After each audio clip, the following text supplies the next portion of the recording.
We're gonna do a song that you never heard before. The volume.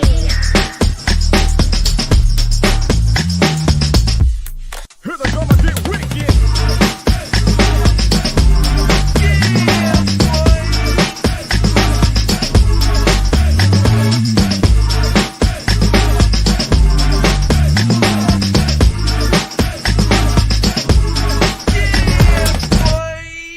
Here we go again. Hey, it's Kennedy, my brother from another mother. What's going on, man? And for some reason, I don't show that this one is showing live on Facebook. You said what? I said, for some reason, I don't show that we are live on Facebook. It's because it typically takes a second. That's always why I have to wait until it pops up on your page and then I can share it. No, It's just- usually that's cool for yours, but it doesn't do that usually when it do mine. I mean, I get it, but it say we live, bro. I don't know what else to. Hey, we live there. Let's get that music going there, bro. All right. All right.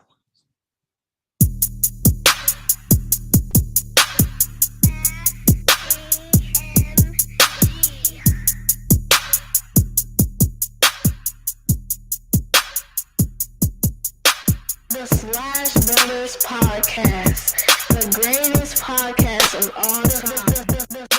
The Slash Brothers Podcast, the greatest podcast. If you of all time. smell what the rock.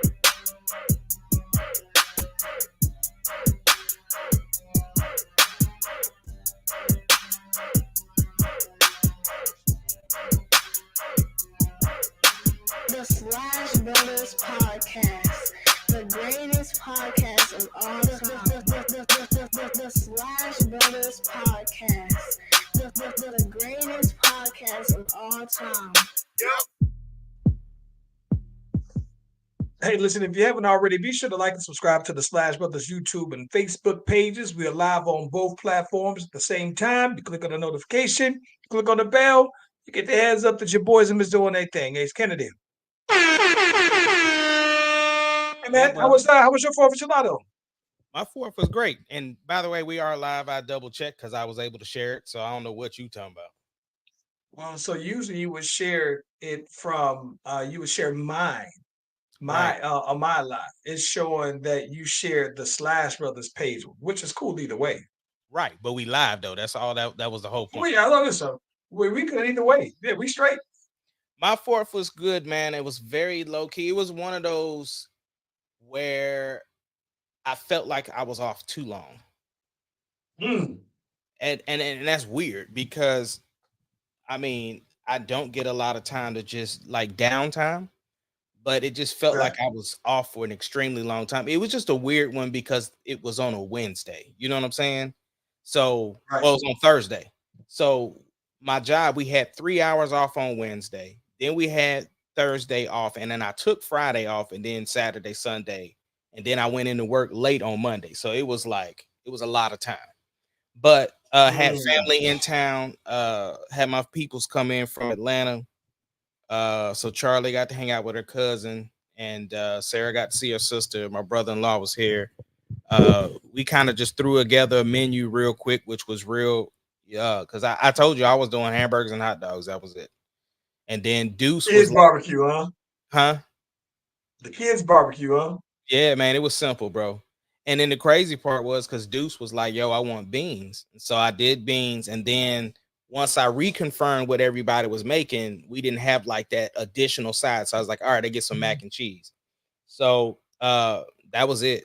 And then, you know, like I said, we merged with what they got because her sister don't eat meat. She eat fish. So we had like some fish. We had some salad. We had some deviled eggs.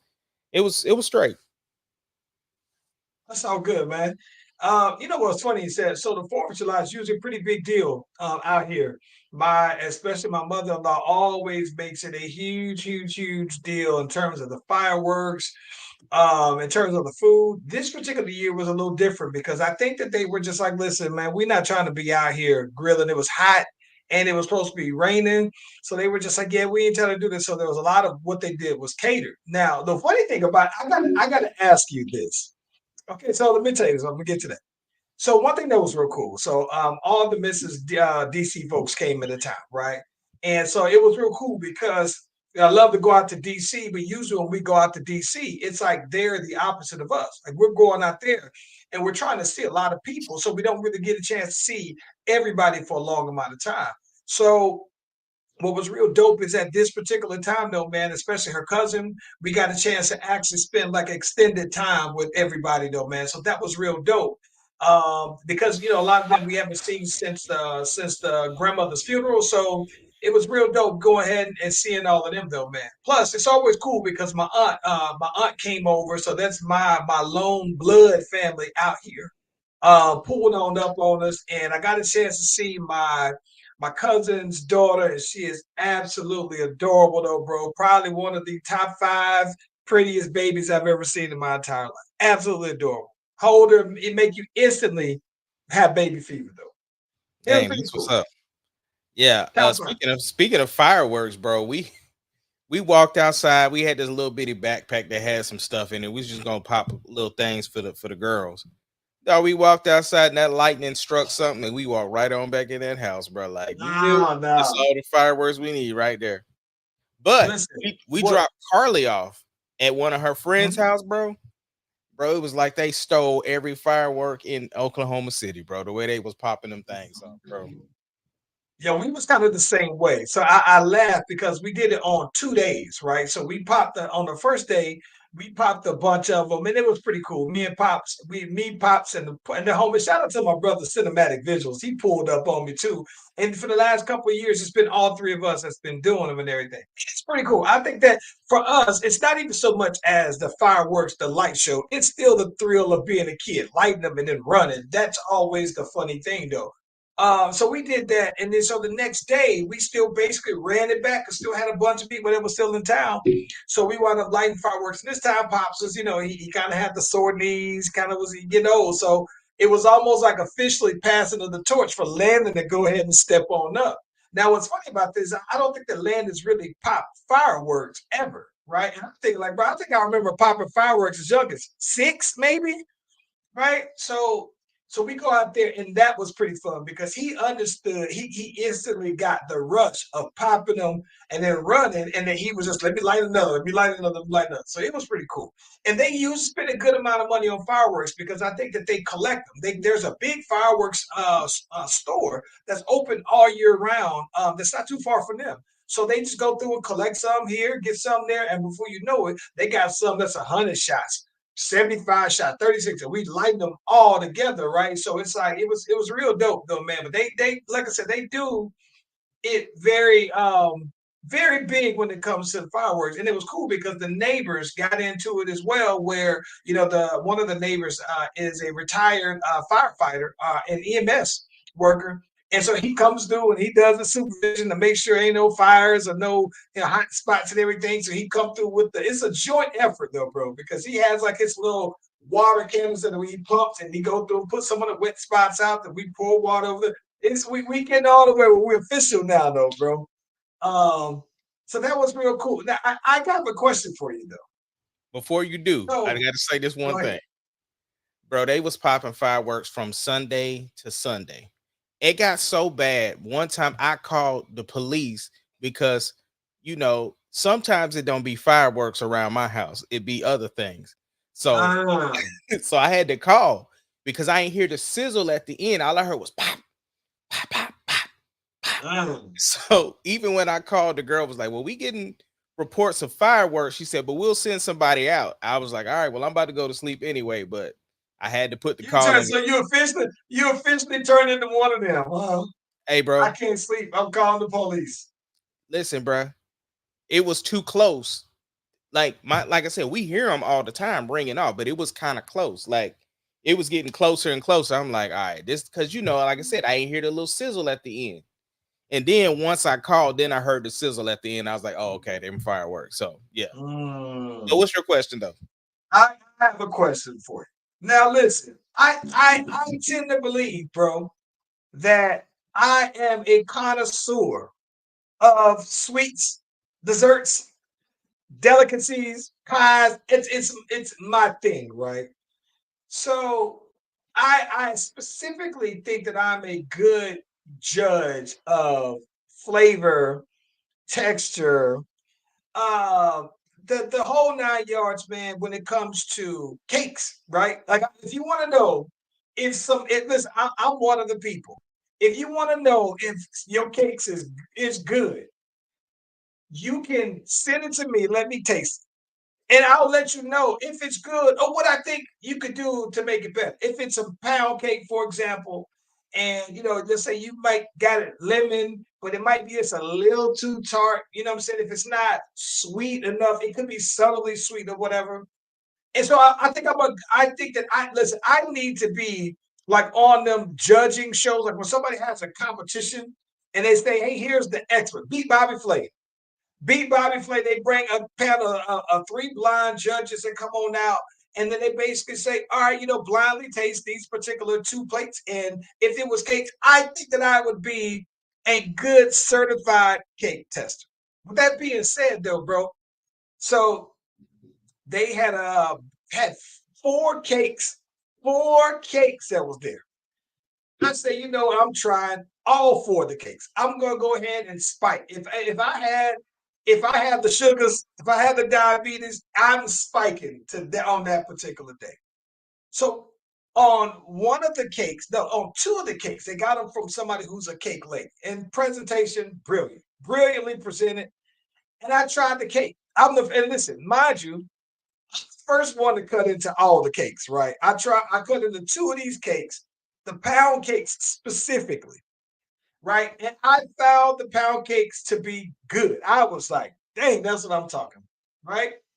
So my question for you is this: how do you judge in terms of somebody's pound cake, right? What's the texture? What's the desired texture of pound cake? Well, that's the thing. I don't really eat sweets like that because I got Oh my yeah. God. And then on top of that, I ain't had some pound cake since somebody church pastor's appreciation back in probably 10, 15 years ago. I ain't had no pound cake in That's that usually long. when you see the church lady bring the pound cakes to church. Because if you listen, and this is the thing about it, it's pressure. Because to me, there is just as much pressure on someone bringing pound cake as it is somebody bringing the macaroni and cheese for Thanksgiving. Because to Yeah. me, you can just have a bad day on the mac and cheese, right? Or your mac and cheese recipe might be solid for everybody, but not for others. But the pound cake is pressure. I say that to say this. So they had these 2 pound cakes that I thought were absolutely good. I mean, they were straight. I would expect when I have pound cake is supposed to be like spongy. Like, you know what I'm saying? Like it's a certain level of moisture that's there. So it's not dry. But at the same time, I'm not expecting for it to be like white cake or yellow cake texture. It's pound cake, right? It's packed in or whatever, though, man. So when I had the first piece of it, I said, "Oh man, I got to come back for it." It was good. Fool around, and meanwhile, I guess somebody else didn't have any for a little while after. So, like part of the cake, that part that's touching the air a little bit gets a little dry. So somebody else tastes the pound cake and they said, "Dang, this pound cake is dry out here." I was like, "What?" So it wasn't my listen. It was like I knew the person who made it, but I was low key offended because I felt like that my taste buds on fine delicacies and sweets was being challenged because I'm thinking, what are y'all talking about? Like, this is how I thought pound cake is supposed to taste, right? And bro, it was smacking. And so everybody said it was dry. So I said, maybe I'm tripping. I come back later on and I get another piece of pound cake. I said, y'all are wild. Where y'all got y'all pound cake from? Where your history of pound cake from? But this, when I think of pound cake, this is the texture of how I think pound cake should taste, though, bro. So we literally were going at it about this pound cake, though, bro, and textures of pound cake. Well, it's funny you brought up sweets though, because Samaya, I had bought these cupcakes and Sarah was already jumping on me, bro. She was like, "Why did you get these red, white, and blue plain old cupcakes?" Because I went to Sam's, so I was like, "Well, I Mm, seen the cupcakes. I knew we was having a thing. I'm like, I'm just gonna get some cupcakes, right?" So, and then guess who was the first one in them? Sarah was. mm. But Yeah. anyway, but uh, now Samaya had made some peach cobbler cinnamon rolls. So everybody was wiping them out. Okay. That's Yeah. up my alley. That's right up my alley, by the way. Yeah. And listen, by the way, I didn't know that Samaya had that in her bag. Oh yeah. She stay on the TikTok recipes and all of them Same things. here now. So let me tell you this. What topped the cake though, literally on the cakes, somebody made a strawberry crumb cake. That bro, this cake was literally so heavy, so rich. It had cake, cheesecake, cake. It was strawberry cake, right? And then it had like this icing and it was crumbled all over with all these different kinds of. Listen, platinum, probably one of the top 5 cakes I've ever had in my entire life. I said, oh my gosh, so man. Everybody killed it though. But it was so big of a piece of cake that you had to, when you cut into it and you realize how deep the cake goes, and you think, oh, dang, I got to get a big piece. So some people were trying to avoid the big piece, and then the cake is all breaking and everything like that in spots, though, man. But I had the first piece. So mine was cleanly cut, though, man. Tall cake, though. And then no embarrassment whatsoever behind tearing this cake down, though, bro. It was amazing, though, man. That was the sum of my 4th of July, though, bro. That's what's up, bro. Yeah. We never did get to pop the firecrackers either. Oh man, listen, we came back the next day. Landon popped them. I tried to have her cousins, the young ones, pop them. They were trying and everything. I think that listen, everybody had an overall good time. And generally speaking, when you come over to experience their 4th of July get-togethers, most people come back for the next one or the one after that, though, man. So yeah, it was real dope. Yeah. Well, look, bro, let's jump right into this thing, bro. House of the Dragons. Did you watch this last episode 4? I did. And listen, I'm going to be honest with you.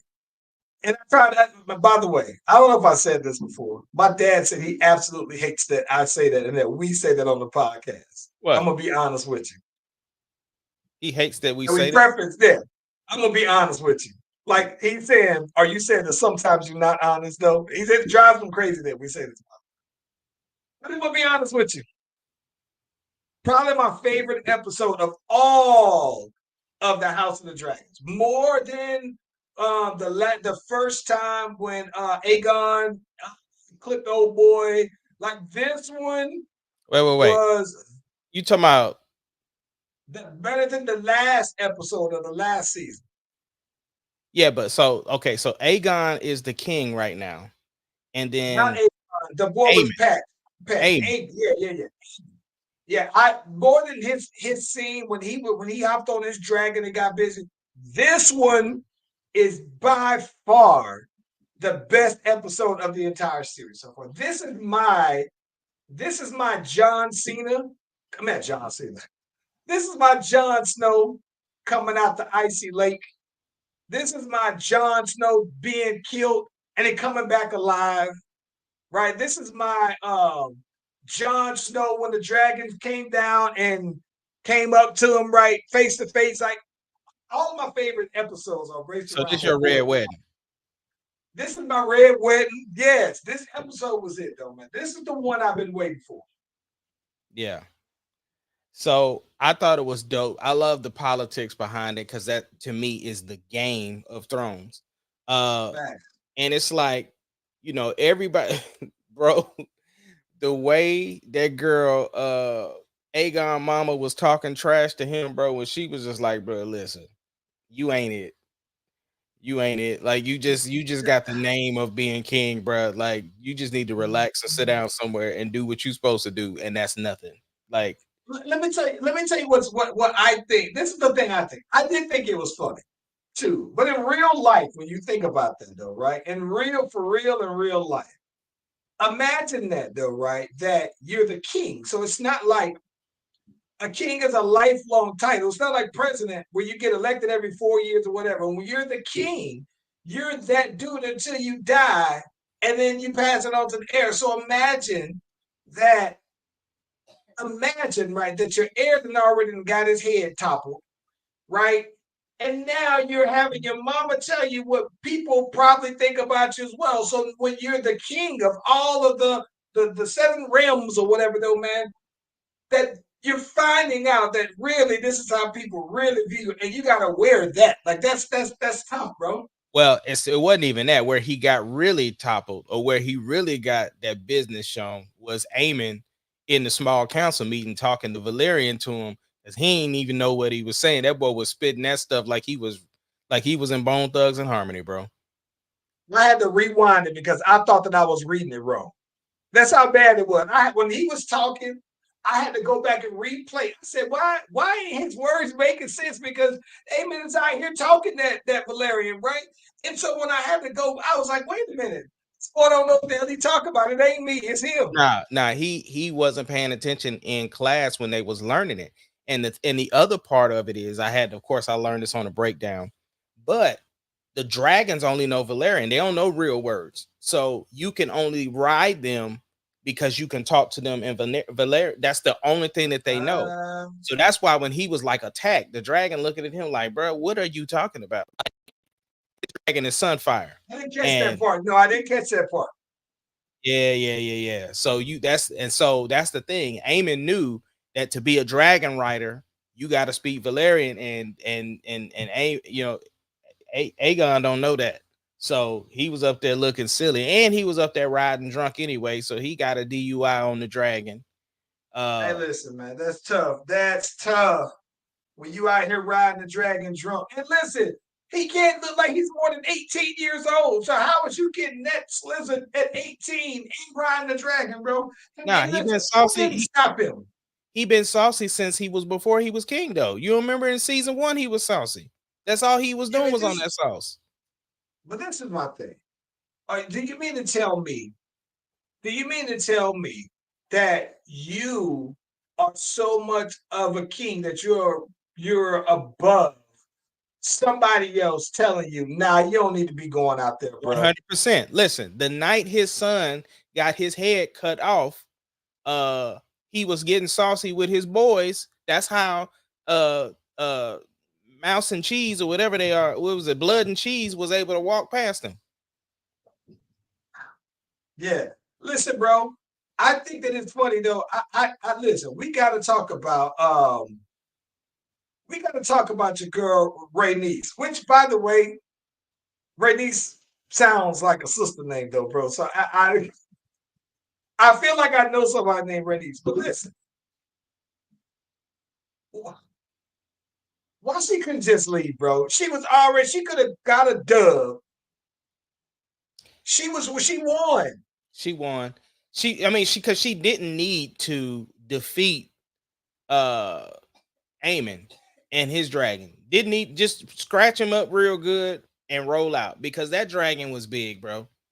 That was like that was like the Millennium Falcon trying to go up against a Star Cruiser, bro. That was just ridiculous.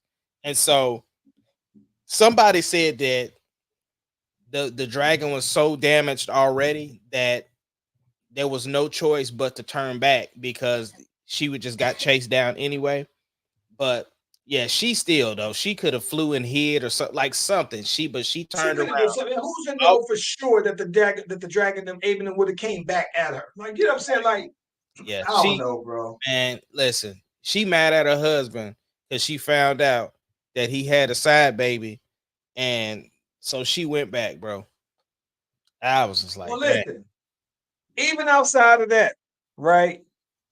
If he had a side baby, that means he was with a sister, because that still looked like him. He was black, right? So like, well, she even looked in his face and was holding his face, and she said, I bet your mama was pretty. And so then she was like, look, I know that's your son. You ain't got to hide him. Like, because back in that time, if you are a side kid, you get the last name of Snow, right? And so and you get looked. I mean, you walk around and you wear it. You get called a bastard. You a bastard. Yeah, you're the bastard. And so she was like, nah, we ain't doing that over here. Like, we know that's your son, so he gonna get all the respects, like all your and of course, on the show, her son is supposedly dead, but he fled, in the boat because he was into dudes. You know what I'm saying? Yeah. I haven't seen him since last season. Right. Since he rode off. So for her, it was probably like, you know, trying to replace her son, but at the same time, like, and so yeah, it was a whole thing, bro. Yeah, she just couldn't let it go. By the way, Battle of the Bastards, also one of my top 5 episodes from Game of Thrones. Yeah. Yeah. But listen, I think that listen, now I am curious on how the next episodes will go. That this is a critical episode for me coming up. Because then there's some explaining, right? So you got the conversation of how is that because how is it written, right? Is it that Aemon says, I swooped through and I saved the day? Because let's say that the current king is dead, because it didn't show that he was dead, right? So let's just say he's severely bruised and damaged and everything like that. Is he going to be afraid to show his face out? If he's dead, right? And now his heir to the throne is also dead. Then that means that now Aemon has his claim back to the throne. And then, or does that mean that old girl, does that enrich her claim, right? So that's what I'm kind of curious on how this gonna go. Well, the problem is Alicent knows that Rhaenyra is the rightful, because she was walking around the castle asking everybody. She was asking the maester, she was asking Feet Dude, she was asking everybody, like, yo, did my dad really say, I mean, did my husband really say Aegon? Because the thing is that Rhaenyra told him, he said Aegon the Conqueror, and that's a part of the fable of the ice and fire stuff. And so she knows that, and so she's looking for it, but she doesn't know that it's written on the knife, on the dagger, and Aemon has it now. Yeah, I don't know, man. I think that it's gonna be interesting because so far I haven't liked any of the children kings yet. I didn't like all. I didn't like Joffrey. I didn't particularly care for his brother. I thought that he was just impressionable, right? So he was easy to take advantage of, easy to be manipulated. I didn't like and I'm gonna be honest with you, I didn't like the redhead Stark girl. What's my girl name? The older one that was married to Joffrey. Johnson. I didn't particularly care for her while she was in her princess or queen authority. I don't particularly like any of the young ones, and so this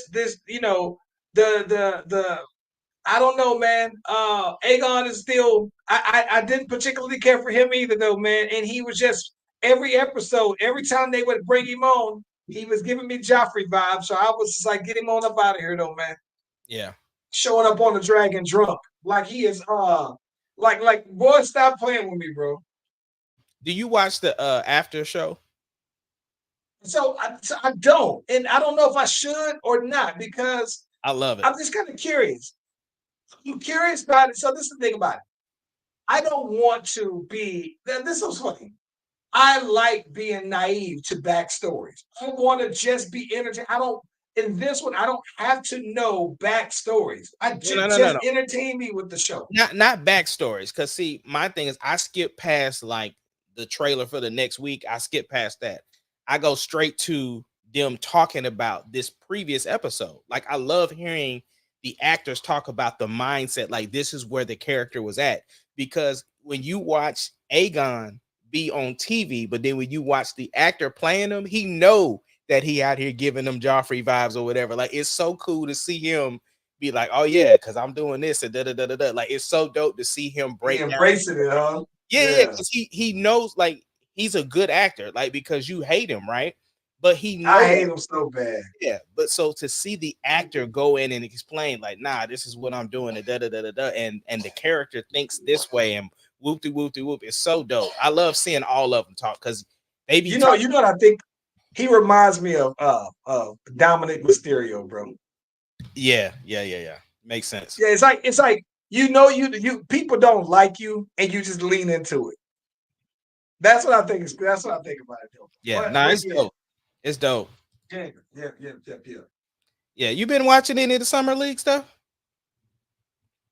So I haven't been watching any of the summer league stuff, and oddly enough, I don't know why. Usually the summer league games are more like marketed, and I don't know why. Like I'm not looking for it, but it just hasn't been. No, I haven't seen any at all though, man. I know that they've been making a big deal about Bronny scoring 4 points out there, but um It wasn't that big a deal to me. I watched him play a little bit. I would have loved to see him get more involved, but yeah, here's what's crazy though. Here's the knock on Bronny. This is it, but I'm not gonna say that. I'm not.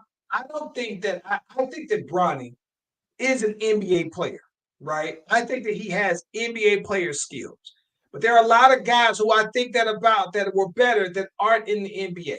Well, with that aside, one of the biggest knocks on Bronny, and I saw this from Gilbert Arenas, though, man, is that it's like Bronny can score 20, but he's okay with scoring 4.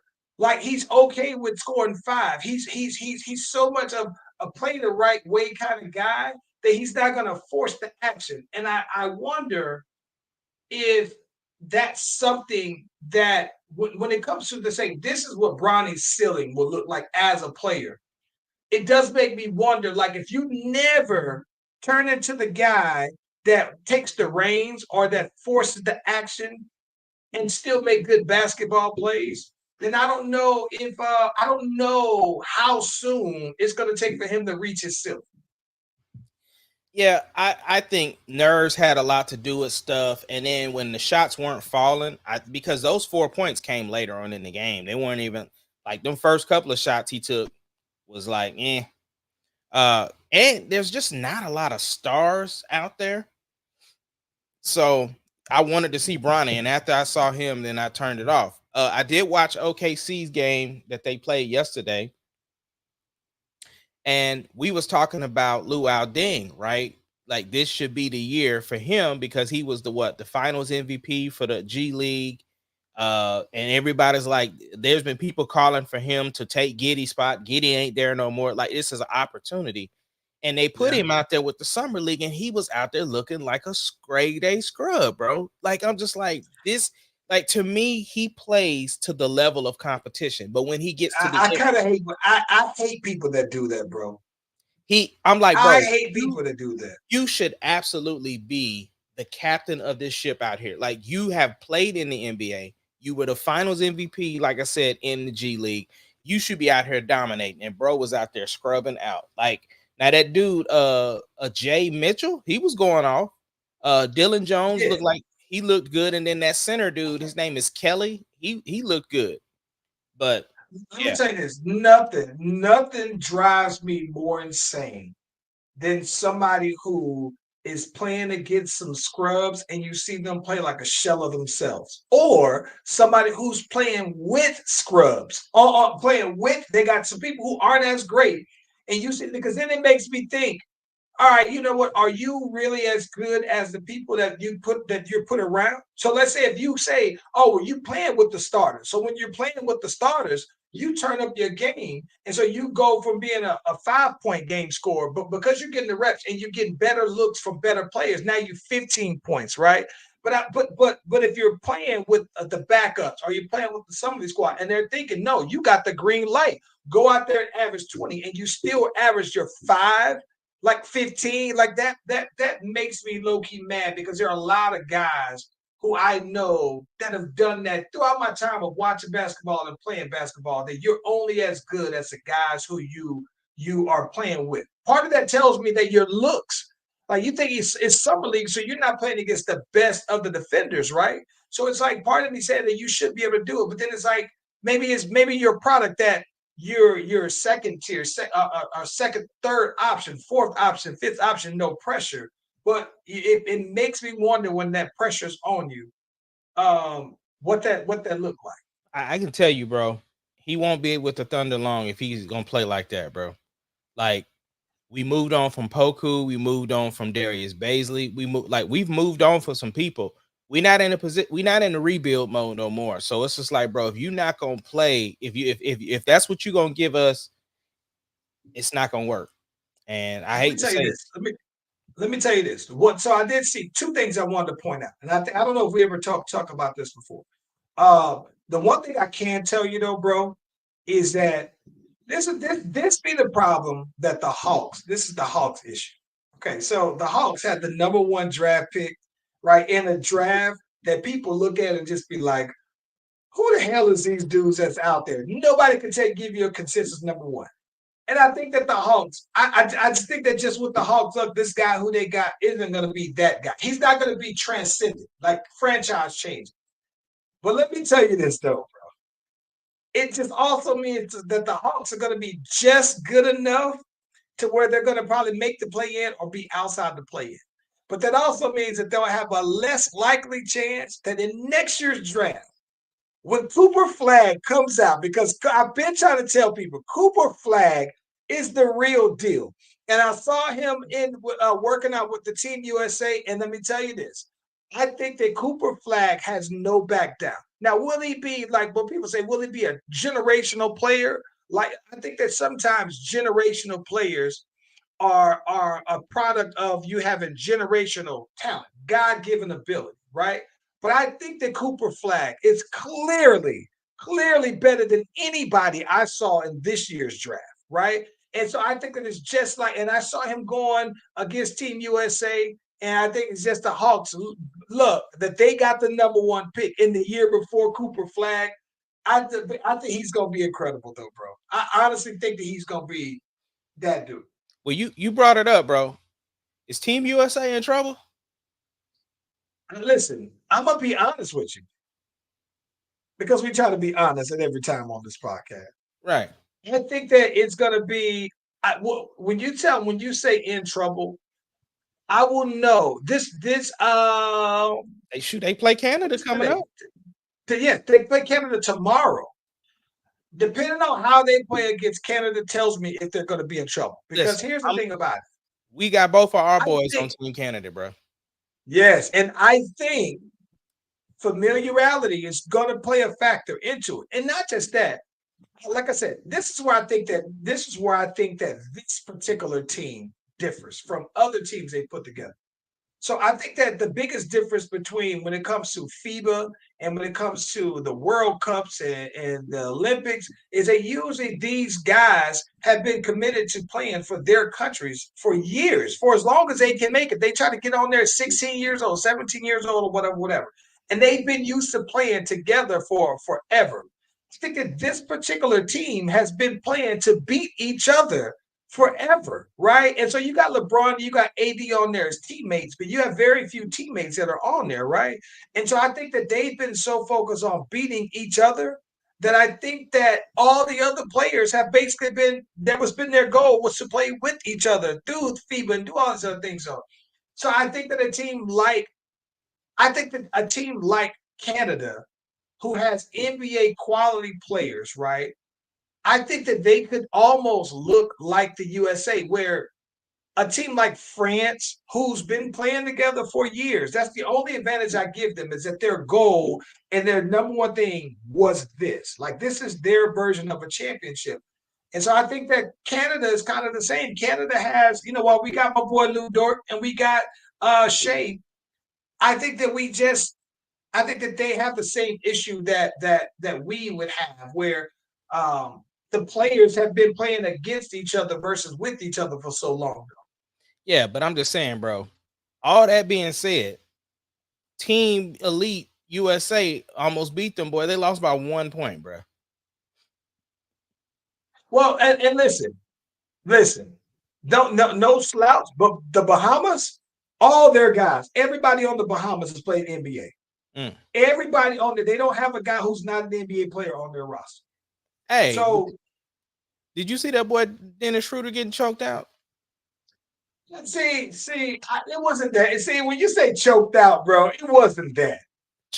Charles, that man had somebody grab you by your neck. It wasn't like he had his hands around his neck for 8 seconds, bro. It wasn't this. It almost looked like he would have, right? But he fell back. So I didn't see it though, bro. It wasn't that. Because they put his hands around your neck like that. Now listen. Would you let somebody from Briscoe put their hands on your neck like that? No, if you but afterwards we're not hugging.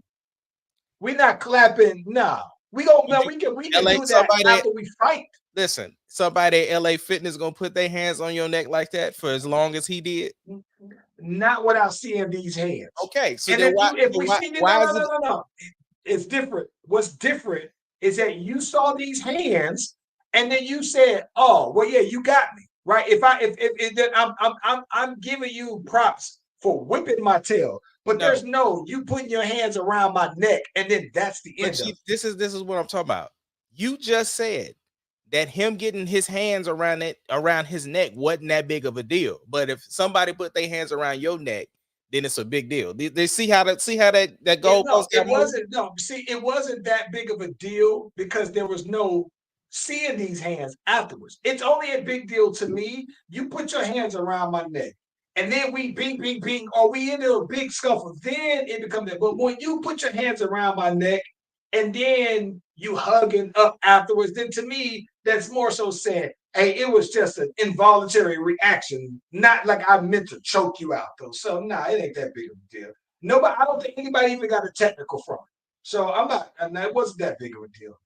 Okay, last big story for the NBA, and then we move on. Bro, I listened to Podcast P. I was hoping you were gonna talk about that, boy. Yeah. I had to see that because he moved to Philly. And he revealed his number. He gave the backstory on the offers and everything. And I thought it was real dope. Before we get in there, let me ask you a quick question. Did you see that boy Cade Cunningham got paid? You got to. That's what I was gonna ask you. You think so? You got to. Yeah, you got to. And Okay. listen, if you don't, for the same reason why, did you see Franz Wagner got paid? No, I didn't see that. Franz Wagner, and I think he's German, so I always got to pronounce some W's as V's. Franz Wagner, he got the same contract, and it's the rookie contract. It's the max you can get. It's the max contract that you can get without making like an all-star team, a first NBA team, or whatever. But it's the max deal, and there are guys who've gotten that. It just seems like. You know what I'm saying? Like there's one of the guys, I can't think of his name, but for the Spurs, he got the $200 million deal from the Spurs. You'd be thinking like, wow, really?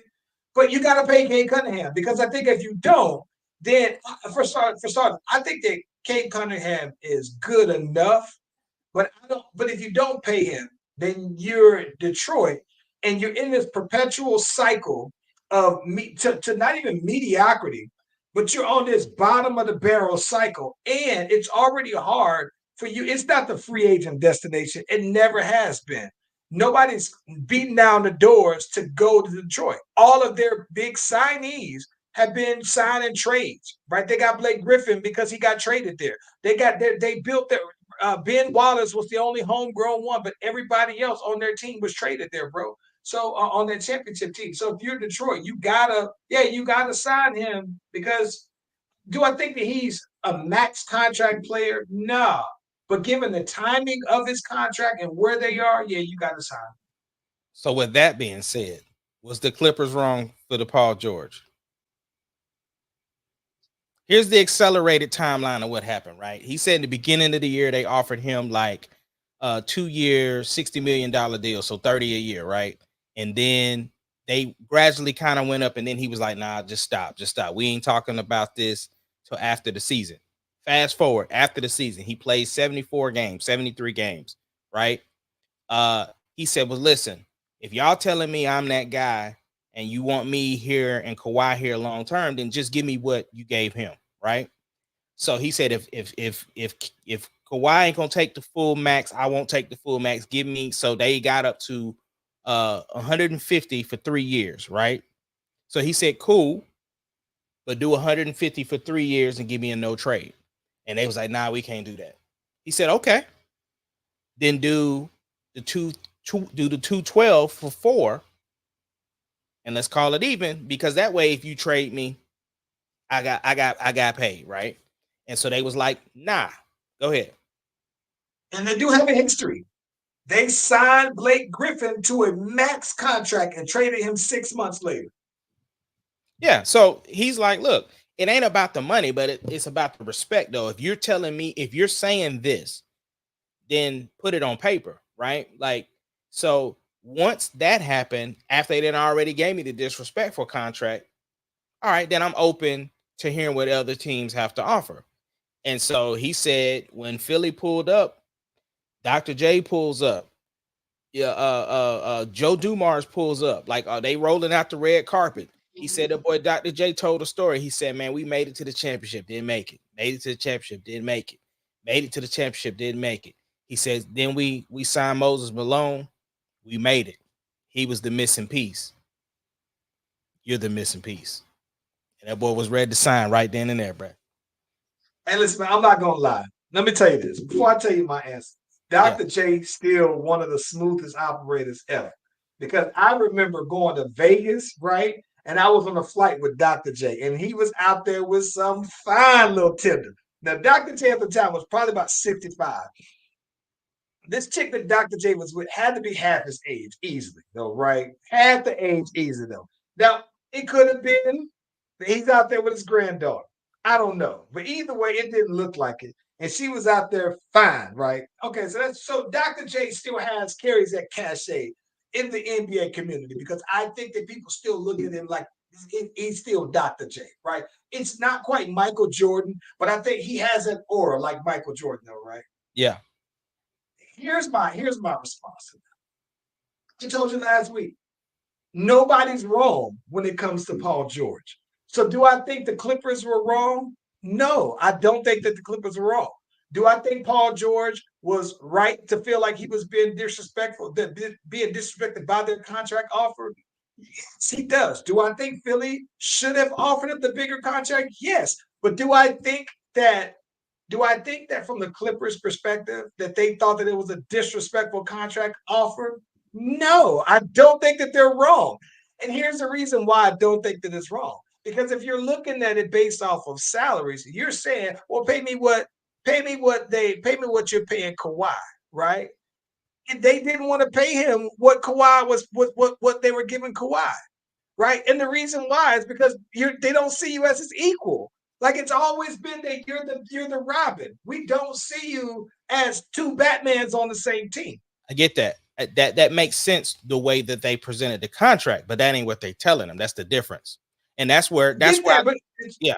He ain't reading in between the lines. He read between the lines. He did. Yes, but they didn't have to say it because the actions say, we don't see you. Kawhi is the guy. We only got you here because that's what it took to get Kawhi here. And so to be quite honest with you, it tells me that they see him as more expendable than James Harden because I think that the James Harden contract was an overpay with all things considered, but you would say, well, golly, he did lead the league in assists. He didn't have credentials, but here he got 2 years 70. He got 2 years, $70 million, 35 a year. That's right on there. But this is my thing. It's a contract that was James Harden friendly because then he goes to him, put up his numbers, and he's eligible to come back to get the same kind of contract, whether it's them or somebody else. But my thing is this, though. I think that the issue is that I think that Paul George I thought that what they thought, them offering Paul George 30 a year, yeah, you can go out and get that on the open market to another team. But to be quite honest, what it's saying is that we've seen what you put out, bro. And we think that 30 a year, 35 a year is fair based off of what we think your history says we're going to give you, though, which we're going to get back for you. So I think that, listen, Paul George, James Harden should be making around the same amount of money.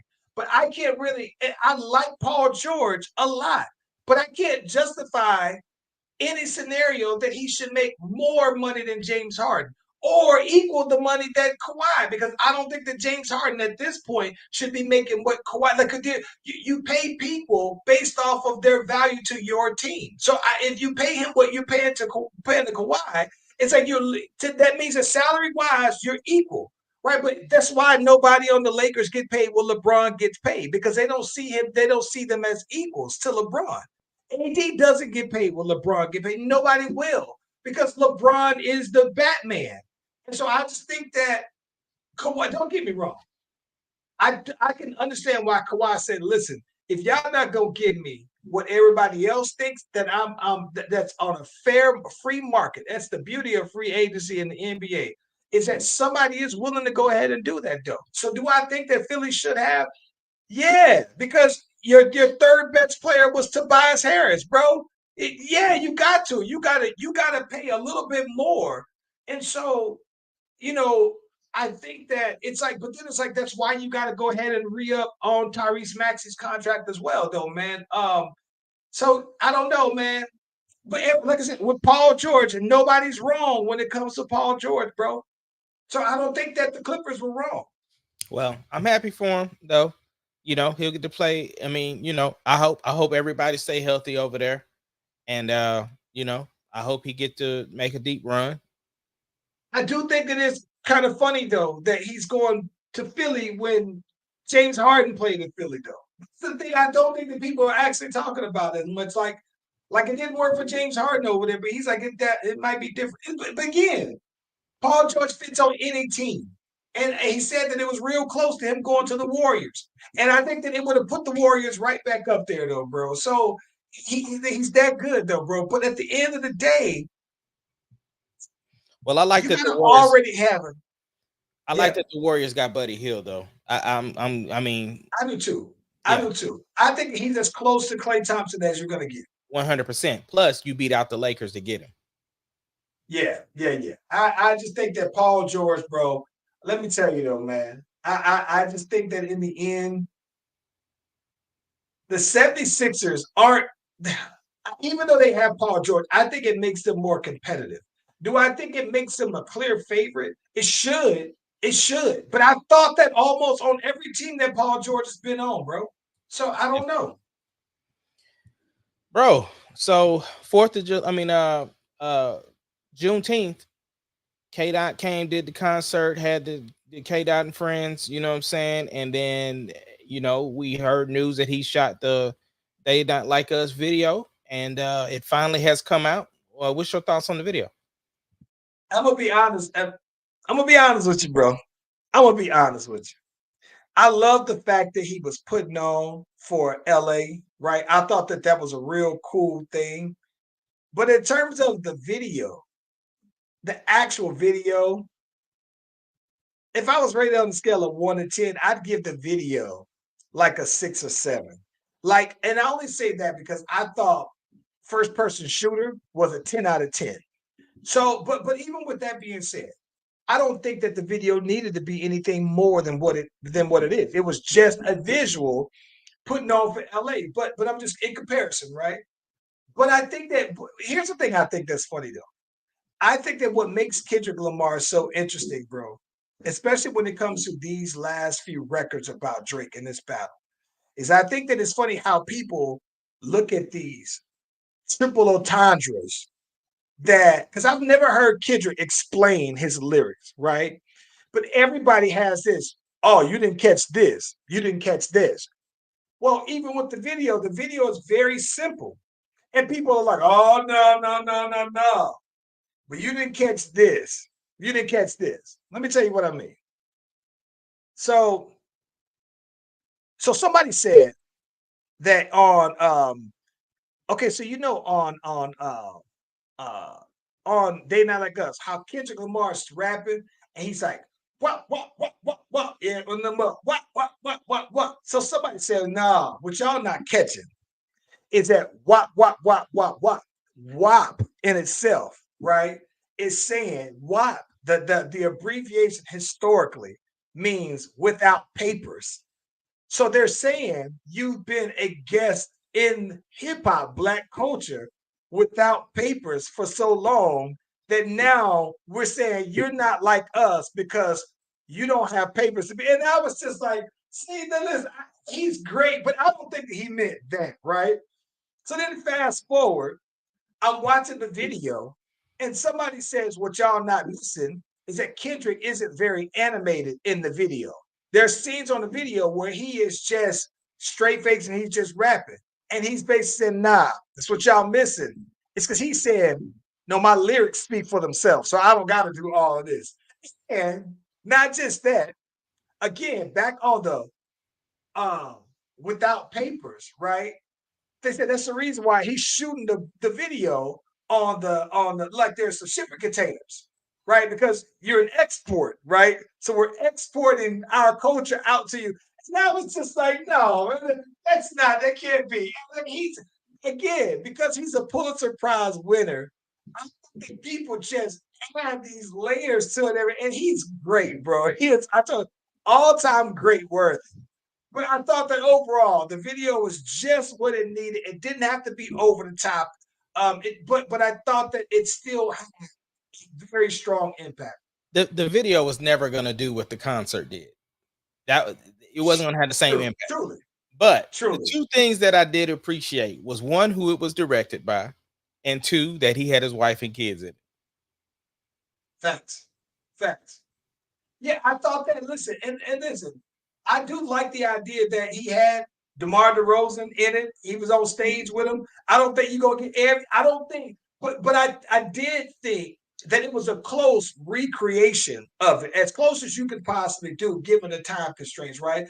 And listen, I'm gonna tell you this though. This is how I think how much of a lightning in a bottle this song is to me, because you think the song came out the beginning of January, maybe the end of May, right? So then you had the Juneteenth concert. This is almost a full month after the song came out, right? No visual at that point, but then you still have the visual of the concert. So then you've been writing it. It's been naturally the song of the summer a month into the summer. And then here it is working on 2 months of like I said, I don't think that he's promoting the song. It's self-promoting. Then you put the visual to prolong it even that much more. Like it's such a, like I'm talking about, bro, like the you know, if I have to think about it, the last time I remember a song where it instantly caught and it rode by itself, a road as long. WAP, right? Because as soon as we saw WAP, we talked about it and we knew it was out of there, right? I'm gonna say also Megan Thee Stallion, that Savage, when she did Savage, it was right around the time of lockdown. So everybody's doing the TikTok dance and she's going on the song and everything. And then she extends it because she gets Beyonce on the remix and gives it a whole new life, and it was gone. And I'm just sitting there thinking about it though, bro. Those are the last 3 songs that I can think of that I said, oh no, these are music changing songs culturally, sonically. Am I missing something there? Old Town Road had a similar effect. Old Town Road did have a similar effect. Yes. Yeah. Old Town Road also. Yeah. But when you heard it, the first time I heard it, like, listen, this was crazy. So I know that the song is dope is because it's in Landon's rotation of songs where he'll play it amongst songs where you be thinking like, what the hell is those songs even doing being played back to back together, right? Mm-hmm. And so I think it's and knows every word of it. And it's like I think I said it before. It's one of the few rap songs within the last 5 years that I would say, no, I know every single word to it though, bro. It's incredible, bro. Yeah. Yeah, what you got for the week? Man, for the week, I should have my official release date for my next single. And listen, I'm gonna be honest. I've been self-sabotaging myself on it because I still feel a little nervous. I'm just gonna put it out, let it do what it do. But I'm curious I am curious because even since the last time you and I put out a song, right? The climate is different. It's so much has happened since then. The last time I put out some a music that had a visual to it was Serious, and that was like last October. Last November. It's just the climate. It makes me nervous. I feel like I'm getting that Cardi B pressure, bro. I don't know about putting out. I got dope music that I'm nervous about putting out. I got an idea for you when we get off about that. For me, obviously, I'm getting ready for the show for Saturday. Me, Chris Top, I'm doing that after party for the comedy show. Finally got my time limit, so I'm working on in my head what I'm doing.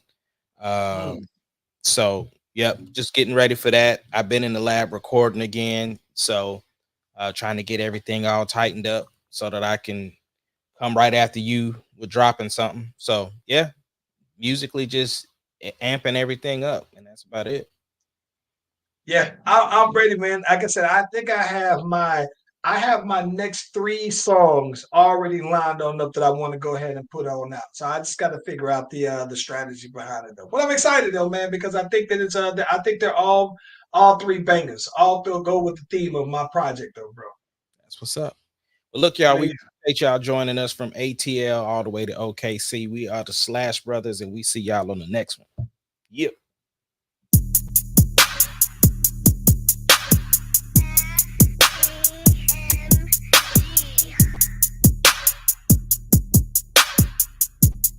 It doesn't matter what your name The is. Slash Brothers Podcast, the greatest podcast of all time. The Slash Brothers Podcast, the greatest podcast. Can you dig it, of all time. sucker?